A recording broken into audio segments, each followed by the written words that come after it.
Hello and welcome to this episode of the MediaTech Podcast. We are here with Eric once again, head of the digital film and video program here at MediaTech Dallas, or MediaTech in general. This is what I look like without headphones. Okay. That'll be the thumbnail right there.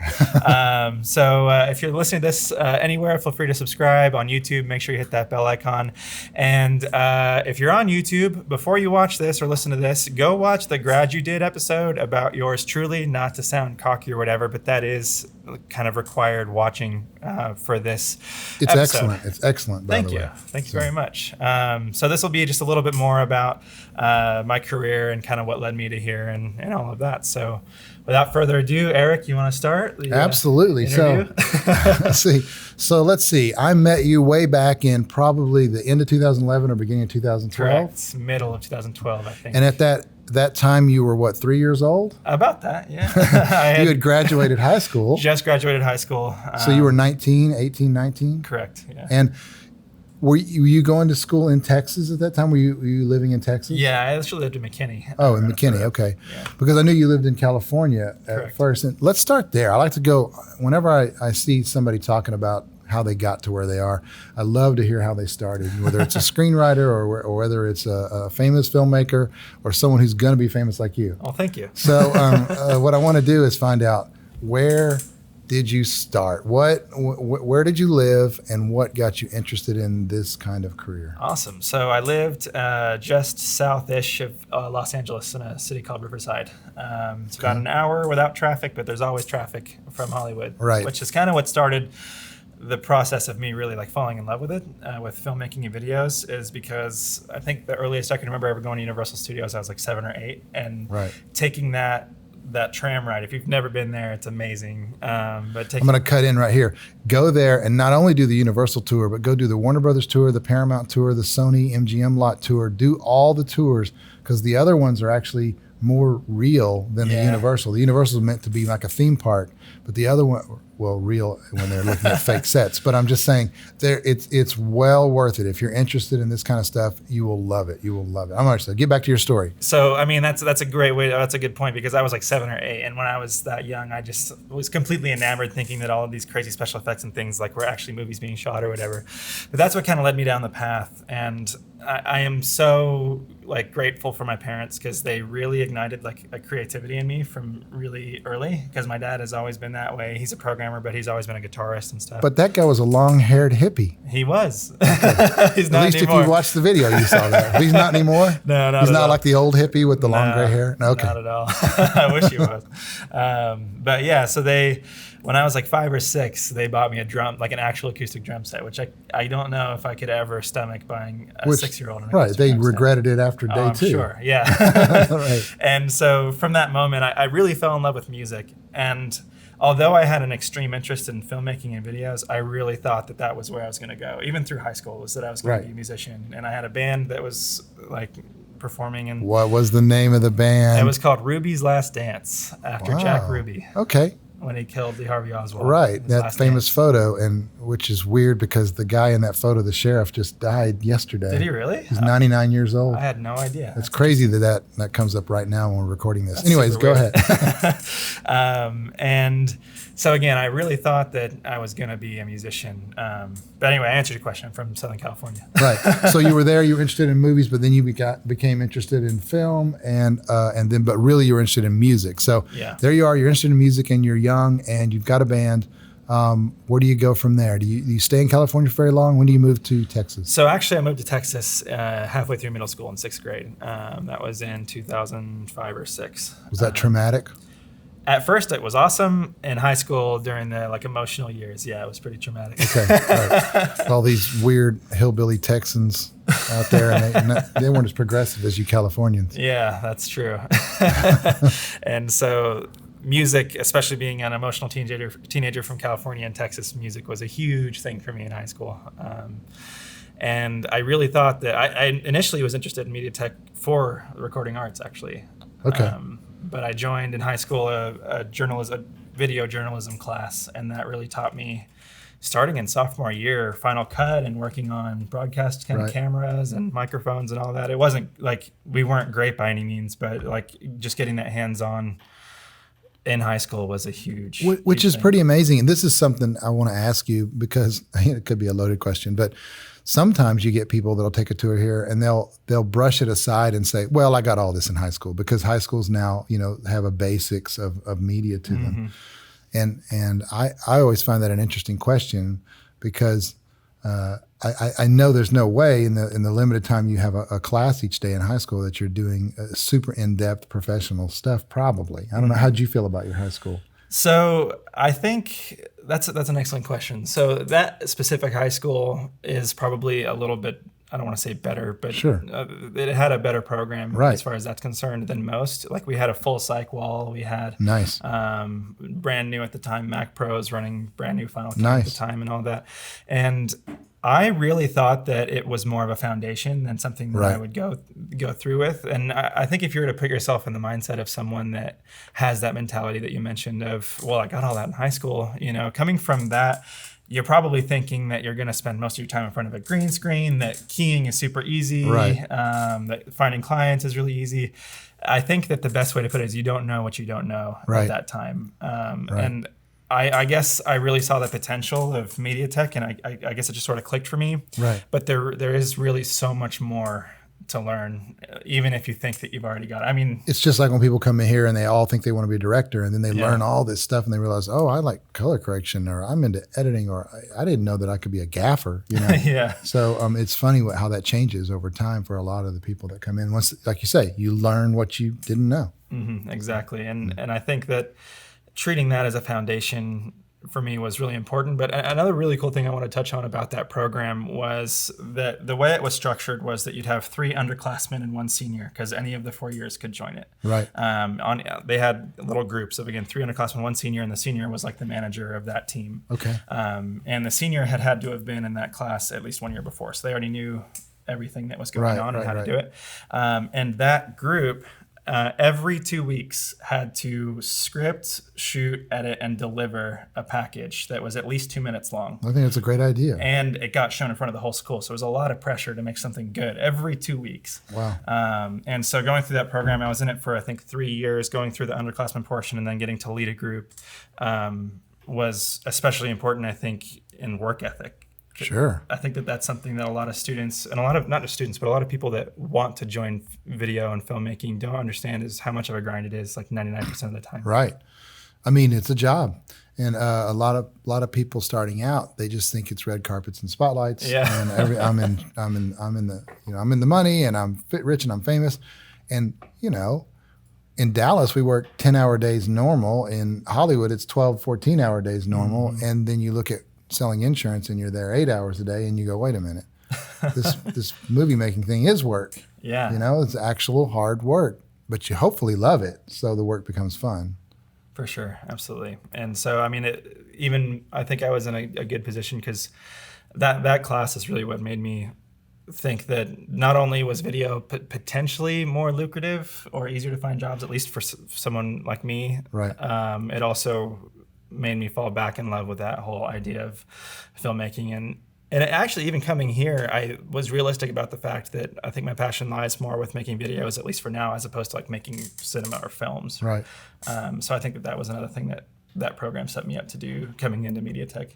So then you've got an interest again, and you start looking around. Did you go to other facilities? Did you go down to Full Sail or Art Institute or up to North Texas to see what they got there? What did you do there then when we were looking around? So I was not a straight A student, so I was realistic about the fact, and that was more by choice, honestly, that because I was so interested in music and film at the time that I just didn't take school probably as seriously as I should have.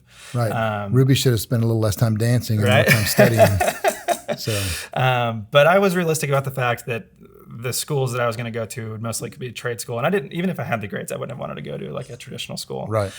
So I was pretty thorough in my search. I did go and look at all of the schools you mentioned and then some. Right. And I settled on MediaTech mainly because of the facilities and the gear.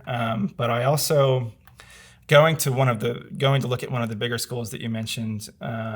It was intimidating is not the right word, but I did anticipate like a level of like disinterest probably that the teachers would have in their students Right. When you because get of how that big. big, yeah. Right. That even if their facilities at first glance were like really flashy and like that's what they're trying to sell you is the Sure. flash.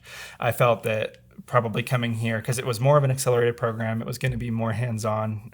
It just really felt like a fit for me. Cool. Well, it definitely was, because you were an amazing student. You made some really cool projects, and I think you were pretty much a straight A student here. I think I was. Yeah. I should have pulled your transcript before we started this. Said, oh man, boy, you didn't really do good at audio. Look at that. No, wait, no, you did fine. Well, that shows you like how important having an interest in what you're learning is, Right. because coming from high school, like I said, it was more of a choice that I kind of regret it, but I wasn't as interested in the actual school as I should have been. But coming here and really burying myself in it did a lot. Right. Yeah. What about just people you met here, like classmates, or it could be negative and positive depending on how they are, how they treat you, what they do. Is there anything that went on that you end up going, wow, I learned a lot from that? Or I think so. Let me think about how to put or this. even the teachers. The teachers were all great for sure. There was a lot of hands-on work, like I had mentioned, and because the class sizes were a lot smaller than the much bigger schools that I had visited, Right. you really got to ask all the questions that you had and really got thoughtful answers to them. Right. And in terms of the students, I think that it was interesting to see like exactly what you said, like the people that came into it expecting the red carpet treatment and that's all they're going to have all the time, as opposed to really learning how much of a grind it is. I think that was an interesting thing to witness, because my class was 6 or 5 when I graduated, I think. And I think a solid half of them were of the right mindset. Right. That's, every class is different, and some are that way, that where they're not really prepared for the work. And you hope that when they leave here, if they've graduated, of course, or even not, but you hope that if they try the industry, that they will soon learn that, hey, what we were teaching is correct. It's a grind. There's a lot you got to know, and maybe they'll just be late bloomers and they'll come to it, or maybe not, and maybe the industry's better off if they was only the ones that were really interested and understood the grind. But I don't want to lose anybody, but it's just one of those things that you learn. You were definitely a person who put the work effort into it, the hard work. And it became really not a chore. Like I just really genuinely was interested in doing it, and I was a bartender at the time. And when I wasn't bartending, I was usually here till like 6 or 7 or something. After school, just doing whatever. And we're open till 2 a.m. 7 days a week. So definitely anybody who wants to come in here stay late. So you go through MediaTech, you graduate, and then the daunting thing, real life comes crashing down. Yep. What happened then? That was one of the scariest moments of my life, I think, because I think not just MediaTech, this isn't a slam on MediaTech. I think this is just any college that you go to upon graduating. I think that you have such a false sense of security that you have learned what you need to learn and you are there. Right. But really, I was coming to terms with that I was just at the very bottom. Like of anybody that applies to a company, 95% of them are going to have graduated a college like me, and I'm just there. Like I'm in the top 95%. So looking for jobs was really tough, and I was looking all the time. I was trying to build a little freelance thing, but it wasn't really taking off just because I didn't have the connections yet. I will say that now we just keep growing that job building thing here. Even beyond when you were here, that long ago, we're now Brad and people like that do career services, they're sending out job leads lists every week that have anywhere from 40 to 100 job leads on it every Wednesday. And so it's like, wow. I mean, not that you can, not that you're going to get every one of those, but it's good to see that it's gotten more robust on that. But go back to your story. Well, at the time, I'm glad you mentioned that. It seemed impressive already because you were sending something out similar, I think. It was either you or Greg Perlman. Yeah, one of the two.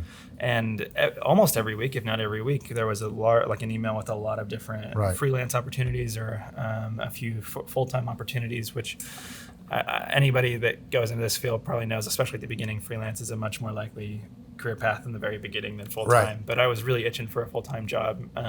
And so one of those emails I got from you, and it was for a local company, for a video editor at a local company called Bedford Advertising. Yeah. They weren't far from the school. Even. They're like literally a mile away, right. like right up the street. Right.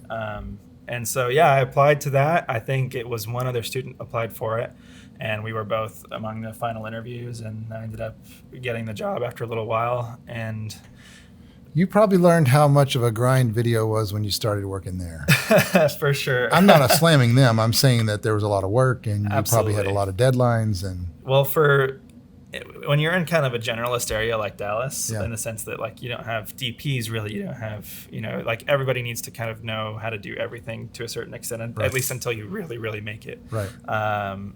I quickly learned that although I thought that I was like working a quote video editor position, that included everything. Like it was really like videographer. Like I was shooting all the time, and the turnaround was nuts. Right. It was at least a few TV spots a week from the ground up on green screens. Wow. And they were like car commercials, car and things dealership like that? commercials. Yeah. Okay. So like they were higher quality than like the stereotypical car dealership Come commercial. on down. Yeah, right. exactly. There were a few of those. Right. One of them, which one of my other employers, which we'll get to, never lets me live down, is I had to shoot an interview with a puppet once, which was like the most embarrassing thing. And then it went on TV.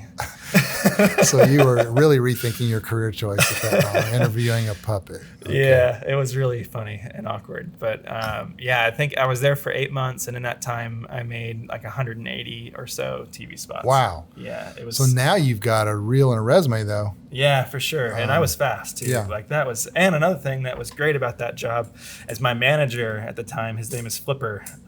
He is an amazing After Effects artist, Right. like really, really top notch. Right. And working those car dealership commercials, like they're primarily After Effects. You got to key the person out, and It's really hard to do After Effects with just two fins. Right? So. Flipper. You got to key the person out. You got to add like the graphics and sometimes like cheesy explosions or whatever. But I really learned After Effects, which was enormously like helpful in my career later on, and got really, really fast. Right. So those were the two things that really helped me from there. And we added After Effects. Well, I guess you had it then too a little bit. But I had an introduction to it. Yeah, introduction to it. But it's so crazy how important it's become. When someone's hiring an editor, they always say they want After Effects experience. For sure. It's like crazy. you have to know. I mean, like the most random clients will ask you to paint out the most random stuff. And Right. if you don't know After Effects or Photoshop really well, that's going to be very tough. Right. Yeah. So you're working at the Ad Agency. How long were you there at Bedford? I think I was there 8 months Okay. or so. And were you at that point looking for something that was more, that would hold your interest more than car commercials? Not really. It was a small company. It was like 13 people total, including ownership. And sorry about the AC if you're listening to this. We're in an active classroom. And I don't remember how, it was me or my wife found a listing for a videographer position at a company called Traxxas, which That's a company that makes those cool remote control cars. top of the line, like hobby grade Yes. RC. Like they have 100-mile-an-hour plus RC cars. Right. It's Those are insane. amazing. Yeah. So like I've always kind of been interested in like RC planes and things. Right. And so as soon as I saw that, I just like, Yeah. I felt like immediately drawn to it. Right. And I applied, and it took like 3 months of a couple of interviews and things, because I think they were looking for someone with a little more experience. But I shot a test video for them, and eventually got the job there. Wow, that's cool. Did they ask you to shoot that test video, or just something you did? No, they asked, Okay.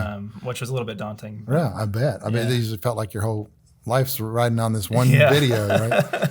So you get to go start shooting these really cool ass videos of remote control cars that are flying through the air, doing flips and doing all kinds of crazy stuff, and you have to figure out how to cover that and make it look amazing. And you probably shot a ton of slow mo. Oh yeah, also literally Everything all slow-mo? Yeah. Yeah. Like for the first couple of years there, before we upgraded to a different camera system, we were shooting on the FS700, and that shot 240 frames per second in 1080, and we literally never got out of that mode. Like, Wow. It was all that. Yeah. Wow.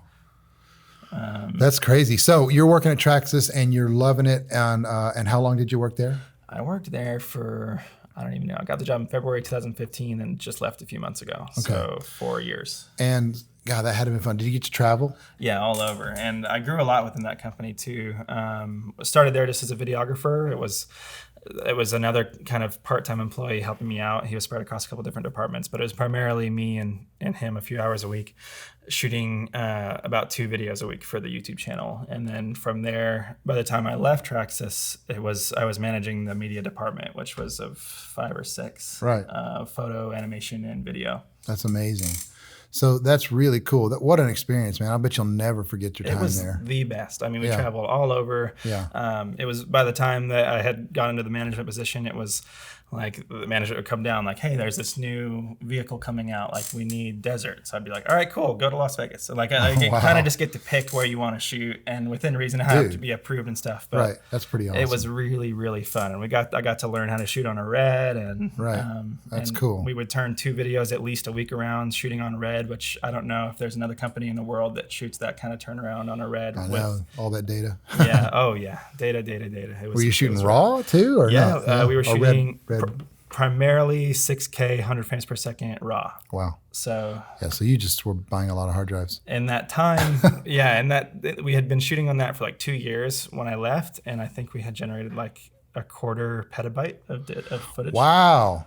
Yeah. Wow. Gigabytes, terabytes, petabytes, exabytes. You were heading towards exabytes. So yeah, we had shot like 250 terabytes of footage. Wow. Yeah, and I keep everything too. They hated me for that, but I keep everything. Right. Yeah, because you never know when you're going to need to pull something. For sure. So you also, I guess, get the notion or the itch that you want to start your own thing. Yeah, exactly. Right? So that's kind of, we had gotten in with a local company called Free Play Arcade in Dallas. They love that place. Awesome. I mean, a side note, you probably know about me, but I'm huge into classic arcade games. I've owned tons of arcade games. My front living room at the house was always an arcade. There's one in the lobby. There's one in the lobby here right now. My favorite one from high school, Gunsmoke. No one can beat me at it.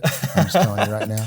So I'm huge. So I know about Free Play because it's cool, and they've got places all over. It's fun to go to. Sorry, I just had to wax poetic about arcade games for a second. So yeah, I mean, I love them so much. Gabby and I, my wife and I, went there, and in my time at Traxxas, I learned not just how to shoot like higher quality videos than before, but also really how to operate YouTube and grow a channel like organically. Right. Working with the algorithm and all that stuff, and did a lot of learning about that. And so I thought that I looked around, and there's a lot of like traditional advertising agencies that are out there. Like in Dallas, there's the Richards Group or whatever that are focused on old school media, like TV and print and all that. Right. But there's not a lot of places that focus on like digital. Like a lot of them say they can do it, but by doing that, they throw a bunch of money at it, and they hire somebody young because they think they know about it, right? And then they say, "You're our new social media department." And I've seen this happen in ad agencies all the time. Happens all the time, right? And I thought that there was a niche that we could carve out to, like, not pay for views, but to grow like we did at Traxxas. I started there was about 60,000 subscribers, and through all of those efforts, we ended up about 500,000 when I left. And that was a huge. It's all about subscribers now. It's not about the per view thing anymore. Even how you get paid and stuff like that a lot of times. So yeah, it is about subscribers, getting eyeballs, getting people that kind of regularly look at your stuff, and then they talk about it and tell other people. And yes, for companies, that's huge, you know. And so that's how we got in with Free Play, was starting their channel from scratch. Cool.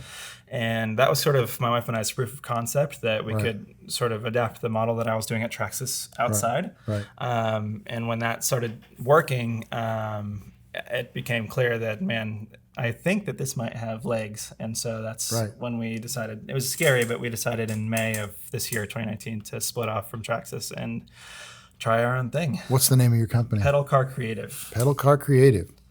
Awesome. I love that name. Thank you. And so you're specializing. So one of the things is you came to talk to me and Tracy here at the school at MediaTech. You came to talk to us about the fact that it would be cool to do a similar thing for the school, which is what you're doing now. So you're making these amazing videos, all stuff that I wish I had the time to do, you know? Thank you. And I'm like, it's very cool to see that. And the teachers have needs for videos that would also be good how-tos. You'll do some of those. You'll do videos about just what's going on at the school and interviewing teachers and looking at cool things. And and seeing student success stories and podcasts. I mean, it's really cool. Thank you very much. And between MediaTech, Free Play, and a couple of other smaller clients we have, we're producing like 30 plus videos a month. Wow. Yeah, that between is my a wife lot. and I. Yeah, it's a Are lot. you sleeping at all? Yes. Okay. A little bit. A little bit. Usually at my desk. Right. Yeah. You've fallen asleep while editing. And wow, it's cool. It's a lot of work, but it's fun. Yeah. We're trying to grow. Well, how do you feel? So do you mind telling me, how old are you now? I am almost 26. 26, and you came to MediaTech when you were 19, I'm assuming? 18. 18? Yeah. Okay. Wow. So how do you feel? To me, that's pretty successful. Thank you. It sounds like a very successful story. How do you feel about that? How do you feel about your life and where you're going? I feel like this is an analogy I use a lot that's kind of dumb. I feel like Bedford advertising was the kids' pool, and Yeah. I feel like Traxxas was the deep end, and now I'm like in open ocean. Wow. That's awesome. And it's tough to like keep your head above the water and all that, and all that, because like there's a whole other side to business with financials and all that I have never had to deal with before. Sure. But I think that the growth potential hopefully is going to pay off. And it's really gratifying, like knowing that every minute that I put towards working for any of these projects is a minute that I'm spending benefiting me and my business. Right. As opposed to, and I love the guys at Traxxas, this Right. isn't a slam at them Right. at all, but as opposed to like working so hard for someone else's benefit. Yeah, someone else's vision, someone else's company, someone else's thing, and Exactly. now you're working for other companies, but also your own at the Exactly. same time. And It's really gratifying. yeah, And working for ourselves has been great too. Just the flexibility that offers. Yeah. And all that. So well, that's awesome. thank you. And so you're an open ocean, man. That's a vast place to go to. And with global warming, you've got even more ocean coming. I know. So- It's going to be tough. It's getting deeper. I don't know what that meant. But anyway, man, this is awesome to be able to spend time talking with you. Is there anything else you want to say about this stuff or going forward or anything like that? You can kind of get this from the grad you did if you watch that, but I think that, let's step back to real quick. I think that one thing that anybody that's interested in a field with media, regardless whether you go to MediaTech or not, which you should, but that's for another podcast, is I think that you just have to take your work super seriously, Right. bury yourself in it. And I honestly think, and I don't want this to come off sounding cocky or negative, but if you do it every day in and out and you start to like kind of resent that or think that, man, this sucks, I think that maybe you might consider something else, or at least a change in mindset. Right. Because to be successful in this environment, you really have to be all about it. Like you have to live and breathe it. And much to my wife's chagrin sometimes, and she's an animation nerd, just like I'm a camera nerd. She's great. But like we might be in bed, I'm watching a camera review or a tutorial on Premiere or whatever, where someone else might be watching Family Guy or something. Like that's just what I live and breathe. You're into it. You love it. And if you don't take yourself serious, who else is going to take you seriously? So you've got to be serious about that. And you are. I mean, it just shows that you love it. So, and when you love what you do, you never work a day in your life. That's right. So that's cool. It's been great to talk to you and spend this time. It's awesome. And I'll be looking for you out in the ocean, avoiding those sharks. Awesome. Well, thank you, Eric. We'll be back next week for another podcast again. Make sure you subscribe wherever you're listening or watching. Got a lot of other great content. Got profiles on graduates, of current students. And come take a tour here at MediaTech. We have locations in Dallas and Houston. Great school, MediaTech.edu if you're interested in recording arts, digital film and video, animation, VFX, mobile app development, acting, makeup, just got approved. Soon. Oh, yeah, awesome. absolutely. Makeup soon and all that. So if you're interested in a media career, check it out for sure. But anyway, we'll see you again next week for another podcast. Thank Cool. you. Awesome.